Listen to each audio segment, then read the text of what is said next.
All right. How's things, man? How are you feeling ahead of this one? I'm good. I'm good, man. I feel really good. I had a good camp. Not too banged up. You know what I mean? No injuries. Put a little size on, so I'm feeling good. We had your opponent out here earlier, and obviously there's been some words back and forth, but he did want to clarify that he actually does respect you, and he actually wanted to take a moment to appreciate that you would take a fight against the guy behind you, where he says he wouldn't necessarily do the same if he was in your position. So I thought I should let you know that. Yeah, cool. Do you still think he's a nerd? I like nerds. I'm kind of a nerd. So, like, I said it all kind of like in, I don't know, like in joking. Yeah. Like, I can call him a nerd for quoting a movie, but, like, Yeah. I knew exactly where it came from. You know what I mean? So, like, who's the bigger nerd? Like, so I don't want to, like, offend all the nerds out there. I'm kind of nerdy myself. So, yeah, I just thought it was weird. You know what I mean? Like, I don't know. Like, I get it, though. Like, it was weird, but I understand it. Like, we haven't had any interactions, and honestly, I've been nothing but respectful to his coach. Like, I don't know him well enough to be super respectful or disrespectful, you know. But I'm a big fan of his team. Like, I think his coach does a really good job. Like, we got a lot of MMA coaches out here, and there's not that many elite ones. You know, you can count them on one or two hands. So, at least in my opinion, as far as if we're talking elite. And I think Safe's one of those guys. I've broken down a lot of his fighters, just working as an analyst at the desk. So I had a lot to say about his coach because I see the body of work that he's kind of put forth into the UFC. So that's why I thought it was weird. Like, I went out of my way to say nice things when I didn't have to. And then, you know, for him to just be weird, it doesn't matter to me. You know, lit a little bit of a fire. It's kind of fun. But you know, it is what it is. It doesn't matter whether he can sit up here and say he respects me, but I don't think he's going to have a choice on Saturday. Nice. I think out of all the fighters we ever talked to, you're one of the guys who is most media savvy, as in you see things that the media does and you see the game and the way it all plays. So do you think maybe this can be one of those cases where the UFC promotional machine just takes something and it all gets twisted and we kind of write headlines about it and twist it and it ends up being something that actually it's nothing to either of you at all?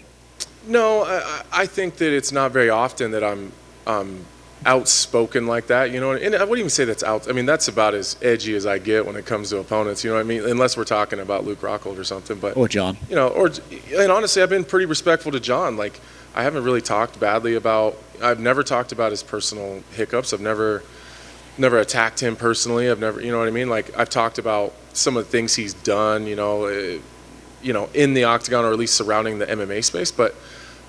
That's my job, you know. So like when people get mad that I'm talking about fighters, I'm literally paid to do that.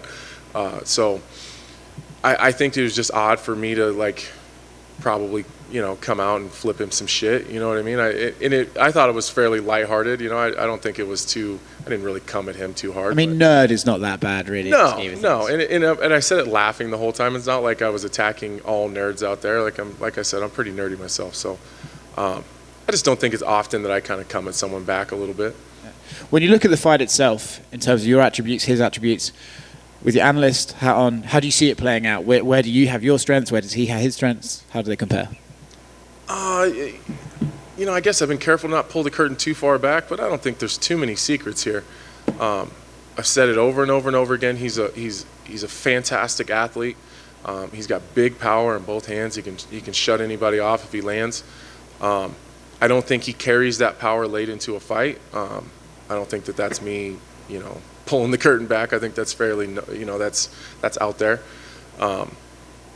He's a big dude. He moves well. He's got some really tricky stuff on the ground. He's got some tricky, like, submissions. It's a lot of transitional stuff.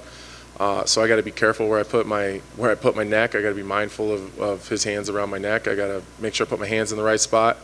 And I just think. You know, no disrespect. If he can't knock me out, he can't beat me.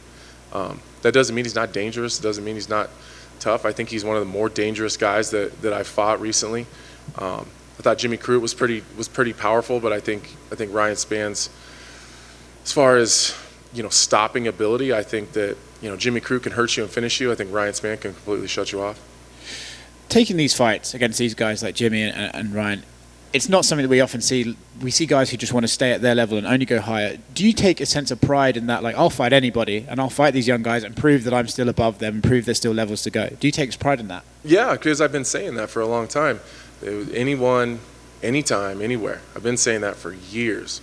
And I think a lot of guys say that, but I actually live that life, you know, and if it wasn't for guys like Shogun or Rashad that gave me an opportunity, but maybe they didn't necessarily need to or have to, maybe Rashad a little less just because of where he was at in his career at the time. I think it was, if he wanted to fight, I think he just kind of had to fight whoever.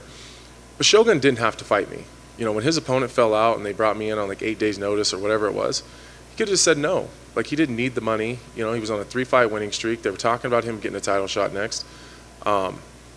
He could have waited and got a better matchup on more time or whatever. So I always appreciated that, and I still do about Shogun. Now, I'm not saying I want to be the guy that people make their careers off of, but I think later on down the road, I hope that people remember these moments where, like, I'm taking fights that I don't have to take. I could just sit and wait for a guy ahead of me to, you know, I could have waited for the title fight and fought the loser. But that's just not who I am. I like to stay active, and I just take the fights that are offered. In a weird way, it's like essential for the ecosystem of MMA, right? You need guys to just take the fight. Yeah, it's a circle of life, you know. Like, I've been Ryan Spann wanting that opportunity, and I wanted it for a long time, and I never got it. And I, you know, if I say something, I truly mean that, and that's the fight they came with, and that's the fight I took. I also think that I don't want to say I owed it to the UFC, but I think that I've never asked for something and not gotten it, and I think that's because I make sure that I've done the work and I've done the things that I needed to do to earn whatever I'm asking for.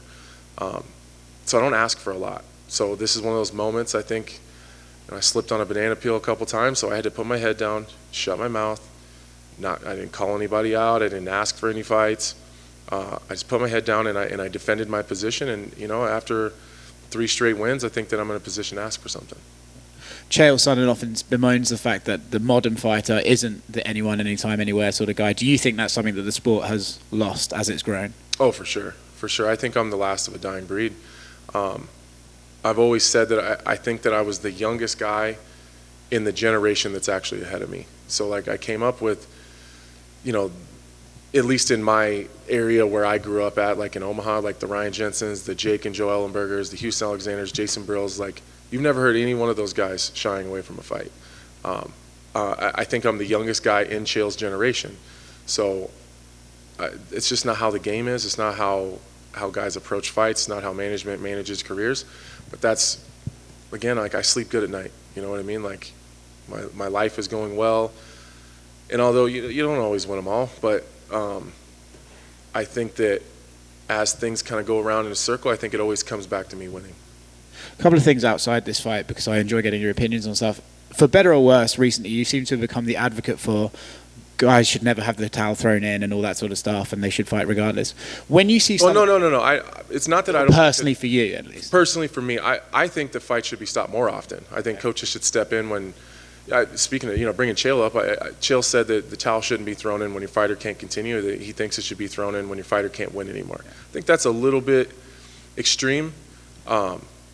I just think it should be the fighter's choice, you know, and that comes down to being for me personally. So what I want to expand on from that is there a point where the fighter can no longer be trusted to make that choice? I'm thinking of Evander Holyfield and situations like that where they get to a point where it's like everyone around them sees them working out, everyone around them sees this is not likely to go well.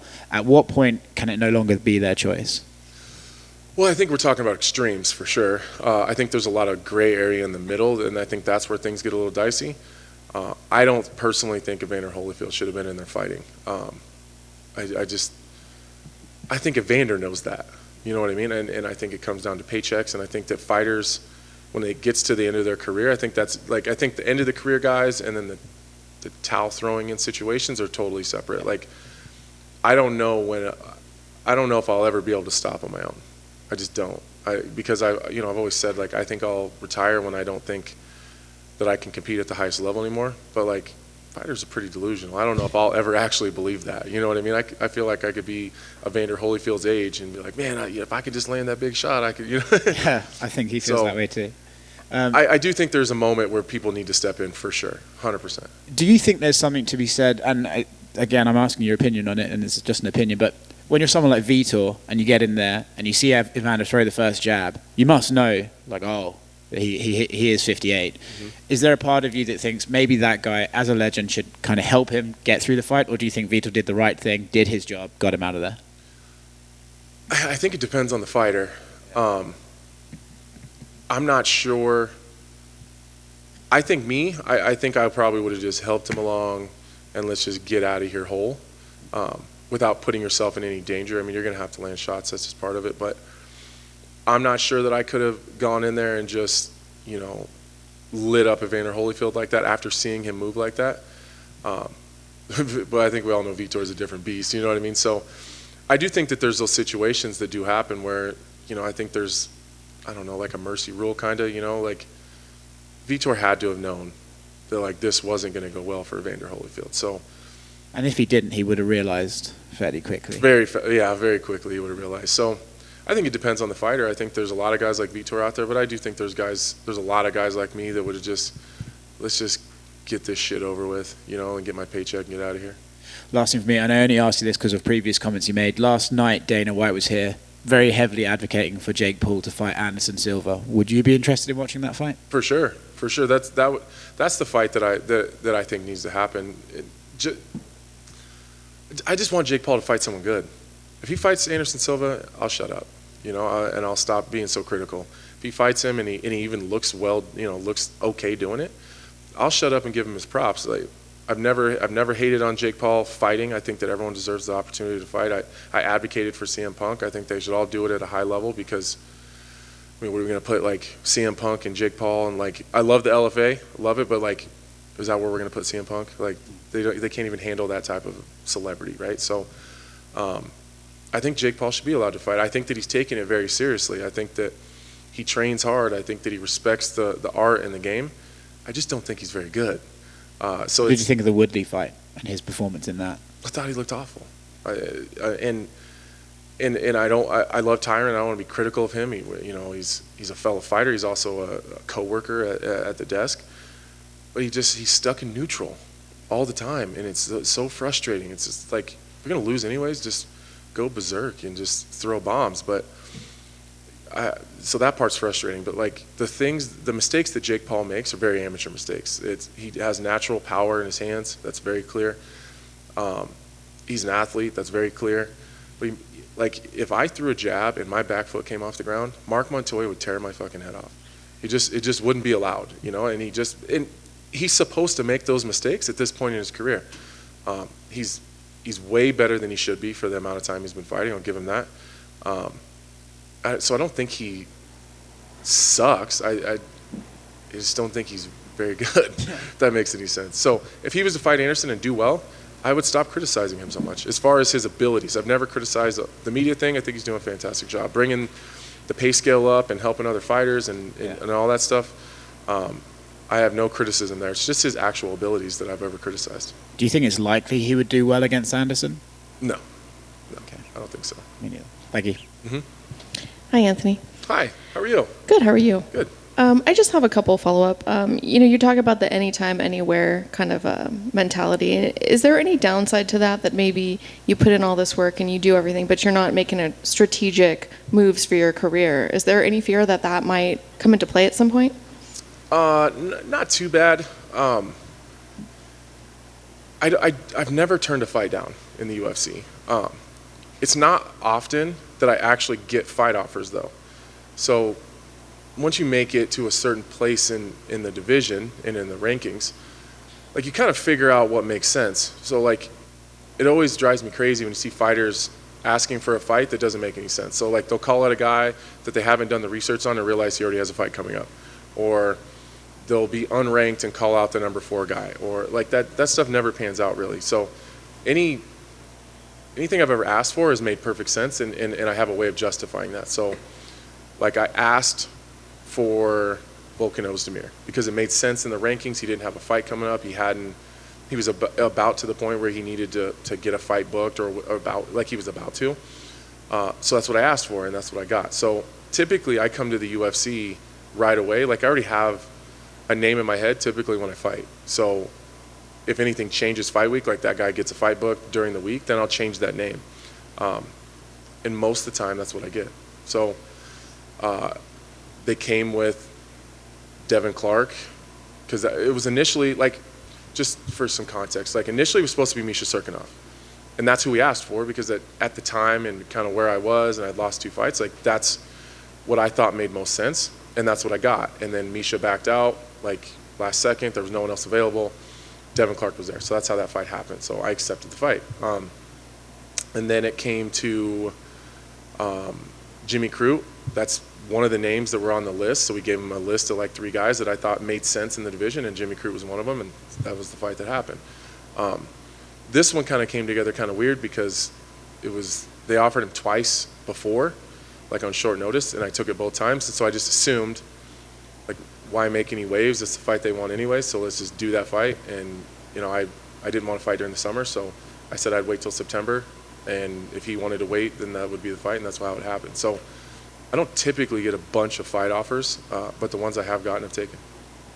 And you mentioned that you have a name going into fight week for who you want to call out. I'm assuming you have a name for who you want to call out. You want to share that with us?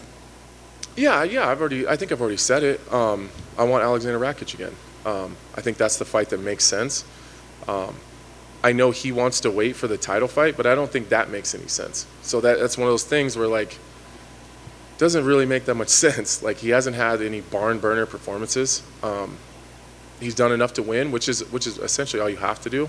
But he's not wowing anybody, and the UFC's not begging him to fight for the title or anything. So if Yuri Prohaska's next, after the Glover and Jan fight, love Jan, love Glover, but they're not the youngest guys in the world. They're not going to fight every 2 months. So, like, and Jan already has shown he doesn't like to fight that often. So even if they wait 6 months, then you have the Prohaska fight has to happen. If just say Jan wins, and then the Prohaska fight has to happen. Say Jan even wins, then you got another 6 months. He's already been out. Rakic's already been out. I don't even know when he fought Thiago, whenever that was, at least 6 months ago. So he's gonna wait a year and a half. Like, typically the UFC isn't super happy about guys that wait a long time to fight or hold out for title fights. So I would like the Rakic fight again.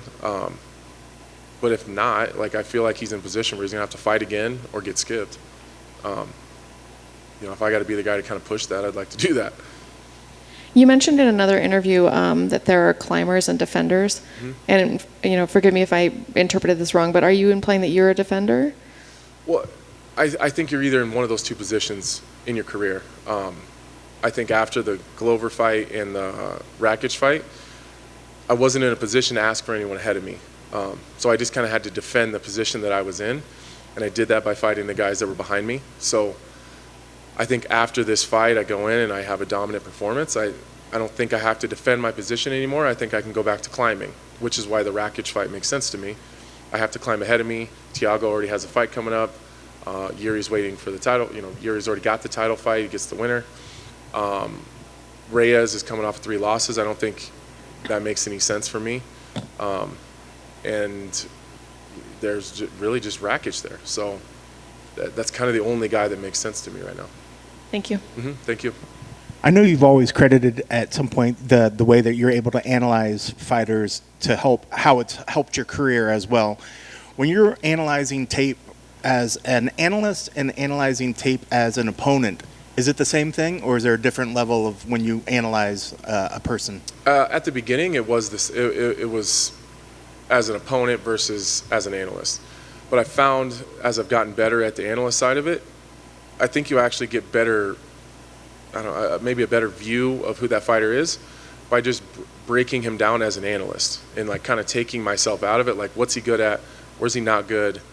And then looking at it like, how would other guys maybe exploit some of those holes, and then put myself in that position. Say, all right, now what's my skill set? And then I have to analyze myself, figure out what my own skill set is, and then where do I fit in some of those holes? Because some of those places where maybe I'm really good somewhere, and I think that's where I want to go. Maybe he's really good there defensively, so it'd be a kind of a waste of time to just attack a strength when I can find another kind of finger in my game, and then, I guess insert that into that deficiency.